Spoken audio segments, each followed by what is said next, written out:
Hi ladies, it's Erin Etheridge and I have a confession. I'm actually in my bathroom because I wanted to show you guys how you can use the tea tree and citrus soap to wash your makeup brushes. So this is something that most of us are guilty about not doing enough.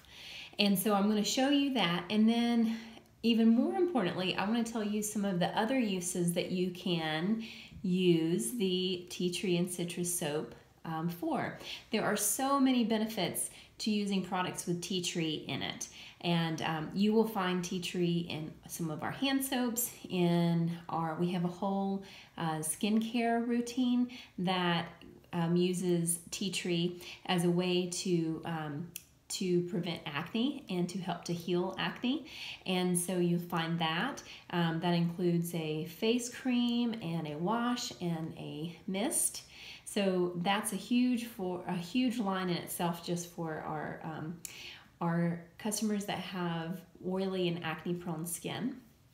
And so the hand soap, oh, and there's even like an essential oil, so you can get just a tea tree essential oil that you can customize your own products with. Okay, so let's start talking about makeup brushes. So I have a lot of our makeup brushes that I have to wash regularly because I've noticed I started actually cleaning my brushes whenever I found my 3-year-old dusting with it. And that's when I realized there is no telling what has been happening to these brushes when I'm not looking with 3 little ones running around. So there's that. And then also you want to keep them clean if you keep them displayed. So I keep them in my favorite cup on my vanity just for easy access, and just because I think it looks really pretty. And so naturally dust is going to accumulate as well, and so you're going to want to wash that out. And then also if you use multiple colors, you'll want to keep those clean and fresh as well. Just like if you're a painter and you're using a palette to put paints on, you're going to want to eventually clean that off and start fresh so that your colors don't mix. All right, so I'm going to, move a little bit around, and hopefully this water won't be too loud for you guys. Let me give you an idea. So what I'm going to do first is I'll start with my kabuki brush, and I'm just going to get it wet a little bit. With the bristles, you want to keep them down as much as you can because you don't want to get water into the handle of that. Just for longevity. And then I'm going to use our tea tree soap. This is a foam-based one. We also have one that's kind of gel. And I'm going to use just the palm of my hand. There are a lot of tools out there that you can use to clean your brush. I can already see color coming out from my foundation. So there are a lot of tools out there that you can use as like a brush cleaner that has little hard bristles on it that you can wash them that way, but you can just use your hands. I see it coming out. So while I'm washing brushes, since this is going to take a minute, I wanted to mention a couple other things that our tea tree soap is known for being used for. One of them is with laundry. So you can use it as a laundry detergent, but that can add up pretty quickly if you're doing as many loads of laundry as we are at my house. But for spot cleaning especially, if you have a spot on clothes and you don't want to put chemicals on it, use the tea tree soap to do that. All right, so what I'm doing here is I'm just kind of squeezing it out gently, and then I'm rinsing it out. I'm starting to see that there's no more color, so that's how I know. Keeping the handle up, that's how I know that I've gotten pretty good cleaning on that brush. So I'm going to gently squeeze out as much excess water as I can, and I'm going to sit it on our towel here. So I watercolor, and so I've learned the importance of washing brushes, as you can imagine, because that will actually ruin your brushes if you don't keep them taken care of well. So speaking of brushes, our brushes are made with a bamboo handle and synthetic bristles. And you want that because then you know an animal has not been harmed in the making of the brush. They are beautiful. They last so long. I've had this one set as long as I've been a consultant. You can get it as a set. There's 2 different sets of brushes that you can get, and I recommend the 8-count brush. I definitely have my favorite brushes, like this one, the angled brush, which is great for blushes, and the kabuki brush. I'm actually going to show you all these. These are all the ones that I use the most. All right, so I'm seeing all the color out of my angled brush, so I'm going to lay that one down. This is another great one. The angled, this comes with our brow pomade. You see the angled brush on this end, and then it has a bristle on this side. This is used for your eyebrows. Another pump on there, on both sides. All right, another use for our tea tree soap is to clean with. And by that I mean cleaning counters, cleaning your kitchen, cleaning your bathroom.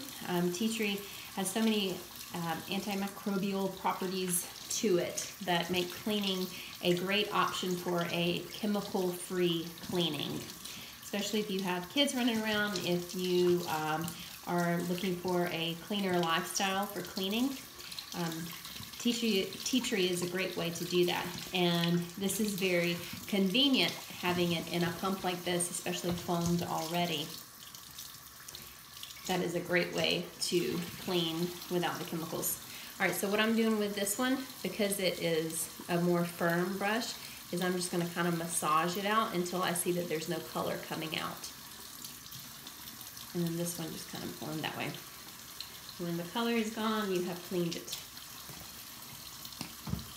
For those of you who haven't cleaned your brushes in a while, you may have to go through this a little bit more rounds than I'm having to, because I cleaned it not long ago. But I wanted to show you guys how easy it is. I'm just kind of going in circles around the soap. I can see the coloring on there. This is our eyeshadow round brush. I love this one. It's great for the creases and the crease of your eye. So that is a great one. Keeping it down so it doesn't mess up the handle. And then the other one that I use a lot for eyeshadow is this one. It's flattened eyeshadow brush. This is a great kind of all-over brush. See lots of colors in that. Which reminds me so much of when you're painting and when you're cleaning out your brushes and thinking of all the art that you just created with it. You're doing the same thing with your face. All right, I'm going to show you also, this is our blending sponge. It comes in this container. I actually keep it in this just to keep it cleaner longer, but I definitely need to wash this one because I've used the flat end and the pointy end regularly. I'm just gonna squeeze it. And then I'm gonna squeeze this in it and roll it around. So this one will be a little bit different, but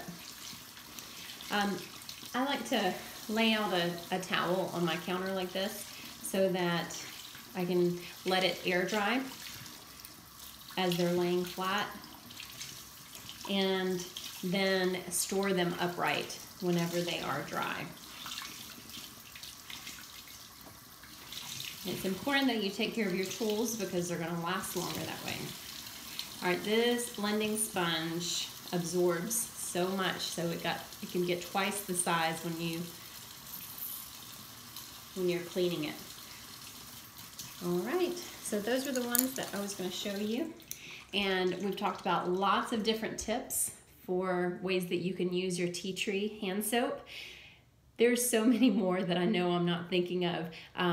If you already know about tea tree, let me know. Oh, in the comments, I was going to say if there's any other ones that you know about. Another one, I can't believe I almost forgot this one, was cleaning your fruit and vegetables with this tea tree. You just put your fruits and vegetables right as you get home from the market or the grocery store, and put all of them in a sink of water and put your tea tree in it, and it will help clean and get all of the extra gunk and waxes that they put on fruits and vegetables. It'll help with that as well. So that is our tea tree hand soap. This is the foaming one. Let me know if you have any questions, and I look forward to hearing other examples of ways that you know you can use tea tree when you are cleaning and around the house. All right, thanks ladies.